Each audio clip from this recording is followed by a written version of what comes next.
नमस्कार. प्रहार 24 तासच्या सुपरफास्ट बातम्यांमध्ये आपले स्वागत. अजित पवार यांच्या अपघाती निधनानंतर नागपुरात सर्वपक्षीय शोकसभेचे आयोजन करण्यात आले.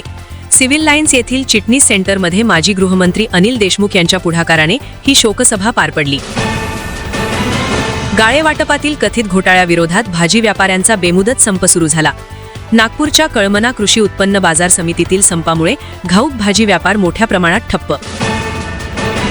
मूर्तिजापूर कारंजा मार्गावर भरधाव कारचा भीषण अपघात होऊन दोघांचा मृत्यू. या दुर्घटनेत 4 तरुण गंभीर जखमी असून त्यांच्यावर उपचार सुरू. छत्रपती संभाजीनगरमधील वादग्रस्त हॉटेल लिलाव प्रकरणाची आता विभागीय चौकशी होणार. 150 कोटींची मालमत्ता अवघ्या 64 कोटींमध्ये विकल्याच्या आरोपांवरून आयुक्त जितेंद्र पापळकर चौकशी करणार. चंद्रपूर महानगरपालिकेच्या महापौर उपमहापौर निवडणुकीसाठी राजकीय हालचालींना वेग. भाजपकडून महापौर पदासाठी संगीता खांडेकर तर उपमहापौर पदासाठी संजय कंचरलावार यांचे अर्ज दाखल. सायन पनवेल महामार्गावर कंटेनर बंद पडल्यामुळे मोठी वाहतूक कोंडी निर्माण झाली. खारघर ते नेरूळ दरम्यान वाहनांच्या लांबलचक रांगा. अकोला शहरात रामदास पोलिसांनी धडक कारवाई करत 10 गौवंशाची सुटका. सर्व गौवंश सुरक्षितपणे गोरक्षण संस्थेकडे सुपूर्द करण्यात आले. अंधेरी रेल्वे स्थानकावर चाकूचा धाक दाखवून तरुणाची लूट केल्याची घटना सीसीटीव्हीत कैद.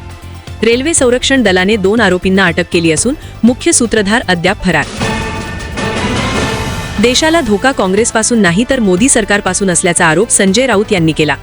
काँग्रेसने स्वातंत्र्य लढ्यात दिलेल्या योगदानाचा त्यांनी यावेळी केला उल्लेख. वांद्रे रेल्वे स्थानकात किरकोळ वादातून हिंसाचार झाला असून एका निरपराध प्रवाशाला दुखापत झाली. दगड लागून जखमी झालेला प्रवासी कामावर जात असताना घडली ही घटना. राष्ट्रवादीचे आमदार जितेंद्र आव्हाड आणि ठाणे शहराध्यक्ष मनोज प्रधान यांनी उपमुख्यमंत्री एकनाथ शिंदेंची घेतली भेट. महापालिका निवडणुकीनंतर दोघांमधील ठरली पहिलीच भेट. नागपूर महानगरपालिकेच्या महापौरपदी भाजपच्या नीता ठाकरे यांची निवड. उपमहापौर पदापदी लीला हाथीबेड यांना मिळाला विजय. दिवा शहरातील वाढत्या अस्वच्छतेविरोधात शिवसेनेच्या नगरसेवकांनी आक्रमक पवित्रा.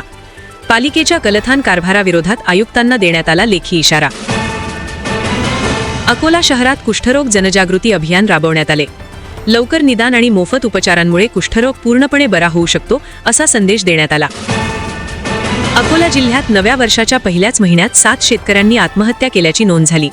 वाढती आत्महत्या प्रशासनासाठी ठरत आहे गंभीर आव्हान. यवतमाळ जिल्ह्यात जानेवारी महिन्यात तब्बल 22 शेतकऱ्यांनी आत्महत्या केल्याचं आलं समोर. कॉटन सिटीतील ही धक्कादायक परिस्थिती पुन्हा एकदा चिंतेचा विषय. ह्या होत्या आजच्या सुपरफास्ट बातम्या. अधिक सविस्तर बातम्यांसाठी पाहत रहा प्रहार 24 तास.